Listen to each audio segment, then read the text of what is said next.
Hey, Cock 45, you reckon a cowboy was ever shot by one of these back in the 1800s? It's going to happen today.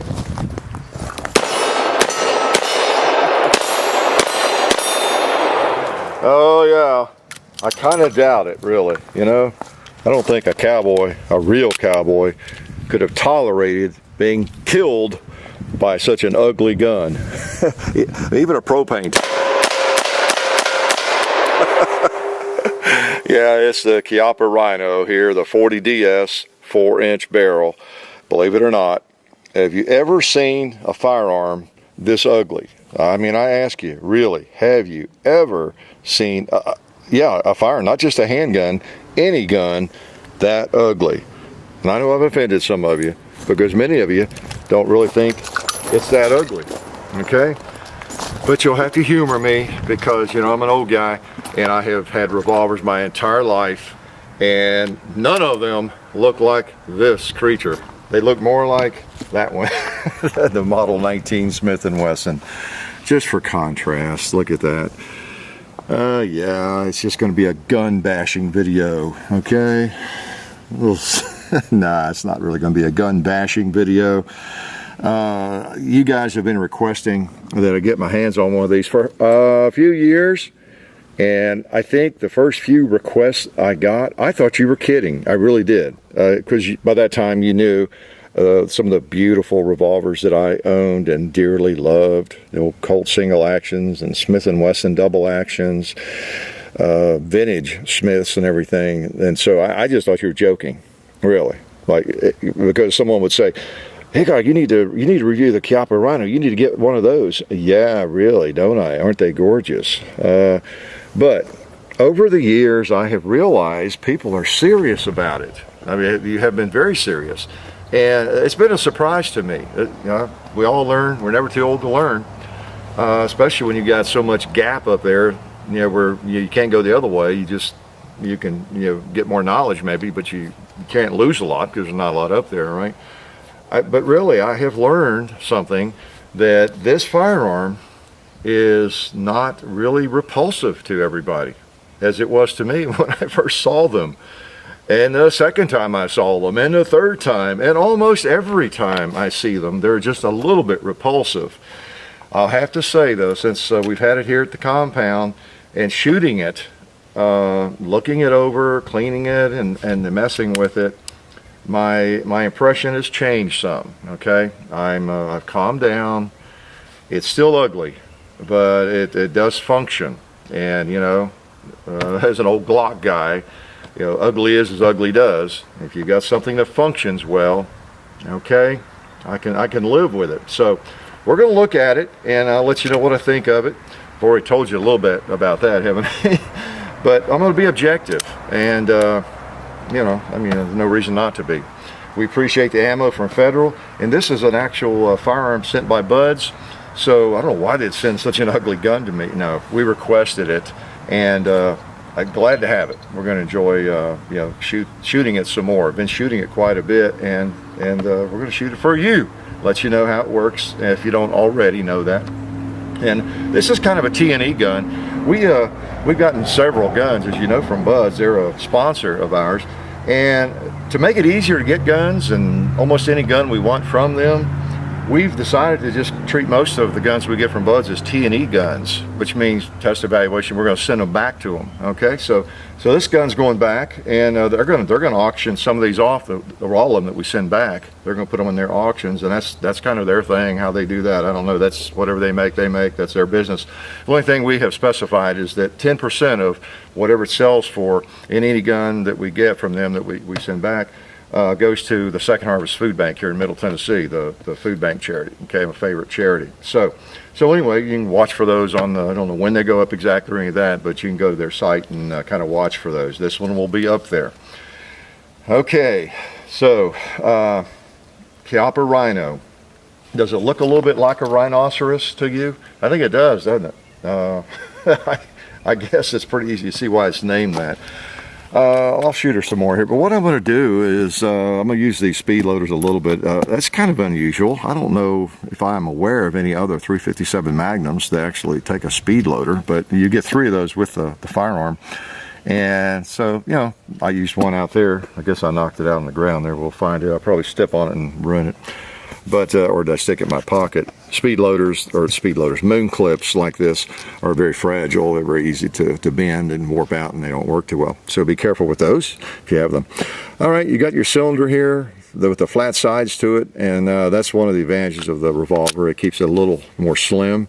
You know, if you've got the this could be a carry size model, I guess, or the 2.5 inch, whatever it is, and it's really a carry, kind of a snub gun. You've got a flatter firearm there in 357 than you might have with the Smith. You know, with the Smith here, you don't have a flat cylinder, of course.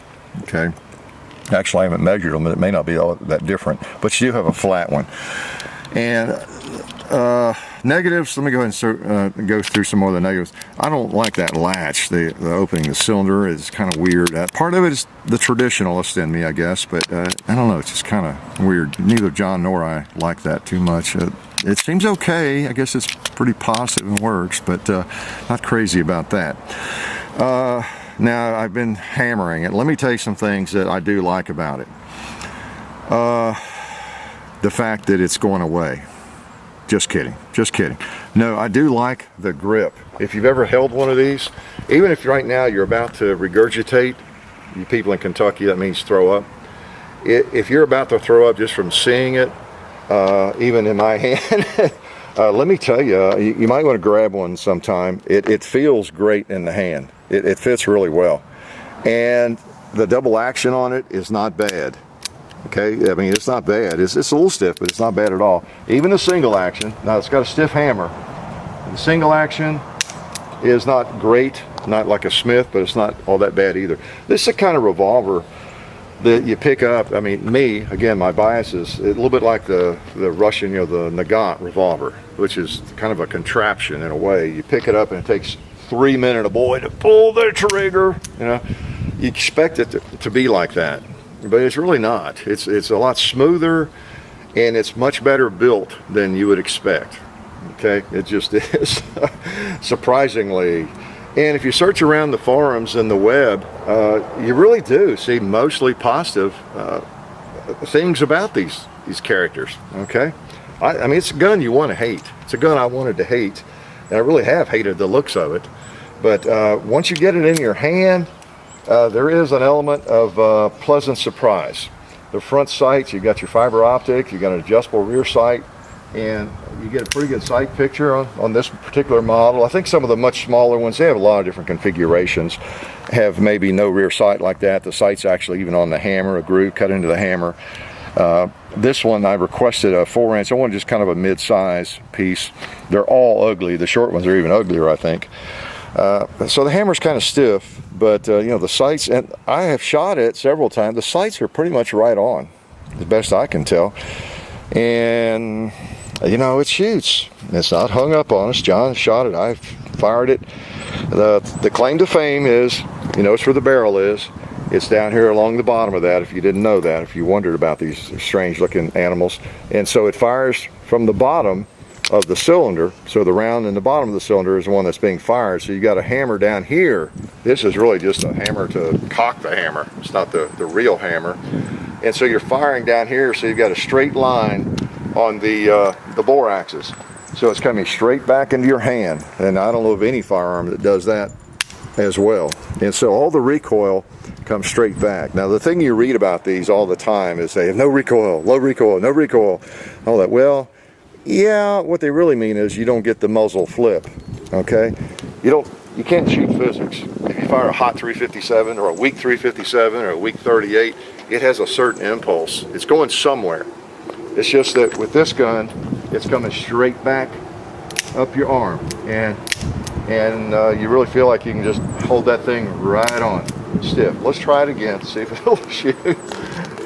Oh, and the most important thing I didn't share with you yet, I don't want to forget that, because a lot of people are not aware that John Browning actually designed this thing, and he put all the stats, all the design drawings in an envelope, and he sent them to Smith & Wesson with a sign not to be opened until 2009. And voila, I think they must have opened it, and then they just got rid of it and threw it somewhere, and I guess Chiappa found it. So you believe that? Yeah, I know. get your act to the comedy club, not at the compound, right? Let's shoot some hot rounds, 357, okay? 158 grain. Well, I say hot. The 357's hot enough. Doesn't have to be plus P or plus P plus or plus plus P P plus plus plus, does it? 357 is a healthy little round. So I'll put one of these here. Well, that's 357, yeah. Okay. Now these are going to be a little warmer. And before we forget, let's again, as we do this, Kentucky is still alive. And somebody told me I pick on Kentucky a little bit. So again, a little bit of a tribute to Kentucky with our remaining blue 2 liters. Yeah. Yeah, let's do that for Kentucky. Oh, boy. All right. Okay, that was double action on, well, all of that. Let's do cowboy again. So, it's not a bad pull. It's really not too bad. It's you know, it does come back at you, and that's the thing. You can feel it right there. So while it's true, it does not rise as much as say that gun would with the same ammo. As far as the muzzle flip, you're still getting the same energy back at you and into your hand. You can feel it. In fact, in some ways, it hurts a little more. I would rather. Now Smith though is kind of famous, these double action revolvers, for them sort of coming back into your hand as well. But this one with your barrel, let's see, and we got new shooters. We got people who aren't even familiar with guns. So again, let's not assume too much here. That you really see your barrel is up here at the top of the cylinder generally. Okay, so the round is recoiling against the top of the recoil shield up here. You know, the barrel, everything in line there. So your recoil, that round is pushing against up here about at the top of the hammer there. So when you fire it, it comes up a little bit, right? Whereas the difference with this one, as I showed you, and the barrel's down here, so it's coming straight back into your hand. The bore axe is even actually below the top of your hand, so it's really coming straight back. Okay, if you had a 44 Magnum, do they make a 44 Mag in this thing? I'm thinking they may not. Maybe they do.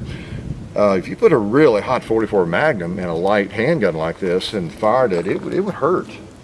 I'd really rather it come up some, tell you the truth, but it doesn't hurt. We have 357. Most of us can handle a 357 without too much trouble. So that's mainly why I had that out here.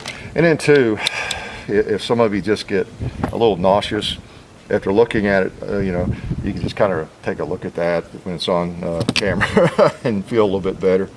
Okay, so these are 38s here, hollow point, jacketed hollow points. Let's put a couple on the target. What the heck? I've been trying these speed loaders. They work okay.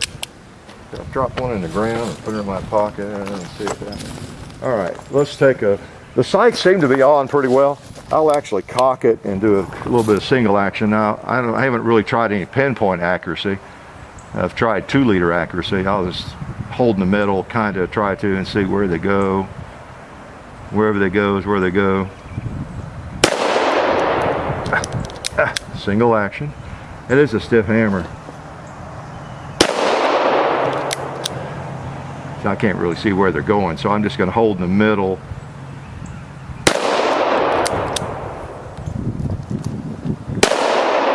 I'll try to hold in the middle.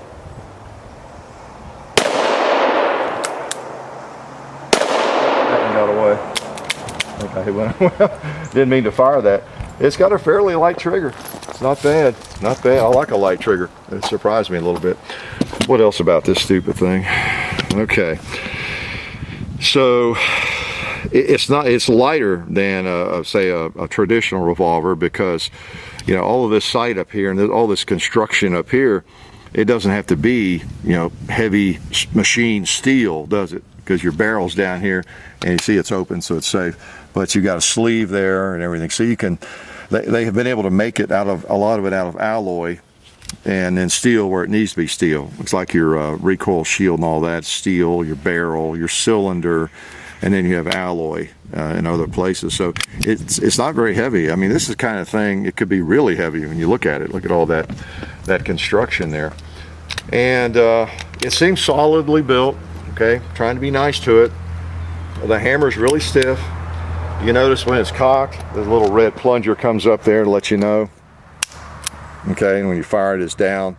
So when you cock it, notice the hammer, it's really just to cock the mechanism down here, because the firing pin and the hammer are right down there. So, you know, that just falls back forward. So you look at the back of it, is it cocked? Yeah, you got your red plunger to tell you it's cocked. Okay. And one thing I discovered, in fact, before we started here, I put 3 rounds in it, and I was just going to take 3 shots at something before we even started again, and it went click. I thought, what? Because I knew the cylinder turned clockwise, and so I did put 3 rounds in there, and click. Delayed reaction. What's going on? We found our first problem with the gun. Well, the only problem was up here. I'd forgotten. I aligned it so the next round would come up here under the hammer. No, dummy, that's not where they need to do it. You need to align them so the next round, when you turn the cylinder, is going to be down here on the lower part, right? Okay, I never claimed to be smart. But you know, that's where the barrel is. That's where all the action is, down there. Let's try something really kind of light, like these little 38s. These are, as I usually point out, these are wonderful little rounds like this. Just plain light target 38 special for somebody learning to shoot. And oh man, if you're teaching somebody to shoot on one of these, I guess that's okay. It works. Let's try one on there's a 2-liter left. Oh, and there's a pot. Yeah. Very nice. Tell you what, it hits where you're aiming. It really does. It hits where the sights are when you pull the trigger. And John and I were noticing there's something about it too. And I'm trying to come up with some positives. That when you pull the trigger double action, it kind of wants to stay on target. It doesn't want to pull low left, and you know, when you pull fast, it just the contour, the geometry of the grip and everything. So somebody did their research, and it feels pretty good. Let's oh, you know, we haven't shot across the hill yet, have we? If it's not gong worthy, it's totally useless. So we'll be throwing it in a ditch if we can't hit the gong with it. Revolvers are fun. Even though I have the speed loaders, oop, there's another one loaded there, forgot about that. I don't use them, you know, that often, you know, just shooting around. I enjoy taking my time. All right, I'll go ahead and cock it. See if it's gong worthy.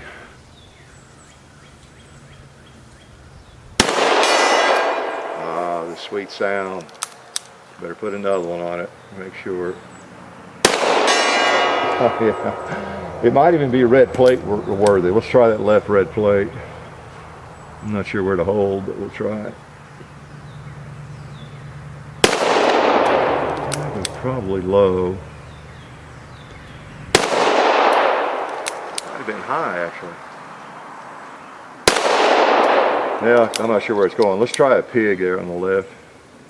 I can see my misses better on the pig. Oh yeah. A little high. I think that was it.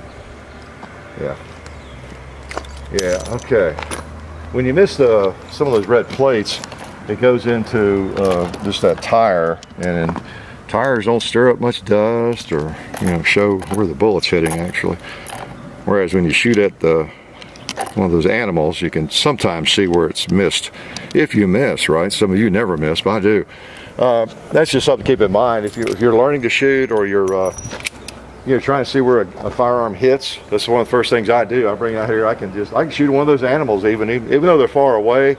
If I feel like I got a really pretty nice trigger break and everything, I might still miss it, but it shouldn't be like 2 feet away or anything. It tells me something about the sights.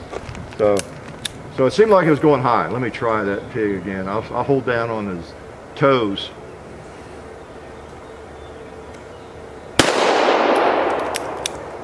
Looks like that's where it went. There we go.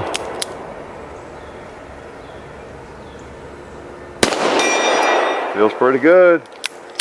Okay, who's next? Mr. Cowboy over here. We got two cowboys, you notice now. Yeah. Lots of desperados out there. Okay. Anything I have forgotten that I know about it? They're not cheap. Okay. And that's one of the things that's been perplexing to me as I have seen them over the last whatever few years. I thought, well, you know, that is a really ugly gun. Who would want that thing? Maybe it's really cheap. Maybe it's a $150 gun, and but no, it's whatever, $800 gun or not. I don't know. They're not cheap. Okay. And the fact remains, they're apparently really well made. They're accurate from all accounts, and I've read several reviews on them. People find them accurate. They find them well made, reliable. You know, there's always the exception, but generally speaking, the ugly things just work. And if it's not ugly to you, you might want to consider. Let's put some hot stuff in here. I think I have, yeah, more of the speed loader there. 357 Magnum. All right. Oh, we have some items here that have not been addressed. Look at that poor little bird. Sorry, birdie. Woo! I bet this will knock a limb around on that tree. If you hit it. Oh, man. Wow. Boy, I think I didn't have one of my ears in tight. I'll tell you what, a 357 Magnum, if you have never fired it, it's not a wimp round. You know, we tend to think bigger numbers, you know, like 44, 45, those are the big, powerful babies. 357 Magnum, it's hot. It's got some velocity, it's got some punch. I mean, you can feel it on your hand. And but that's the beauty of a 357 revolver. You can shoot the lighter loads in it or the hot loads. And so anyway, a lot of you have been wanting to know what I think about these crazy things. That's kind of it. That's the best I can tell you. I'm sorry, it's never going to be pretty to me. It's just not. It's not a design I've grown up with. I'm trying to you know, look at it objectively. But I have to say it is a good shooter, and it's kind of fun to shoot. I think one of the real appeals of this gun is when you shoot it and the feel where it does is come straight back. It's almost like something's holding down the muzzle. It's a very interesting feeling. If you're shooting light loads, it's just strange. It's strange, but it's a positive feeling. It's pretty unique. It does make it quicker and easier to reacquire your sight picture. Okay, if you like to shoot fast, you want to shoot one in competition or something, you know, your gun's not going to move a lot. Now you're going to catch it in your arm, but you know that sight is not going to be bouncing up and down much on you. So anyway, if you can get past the looks, it seems like a good little revolver. So anyway, it's been fun trying it out. Life is good.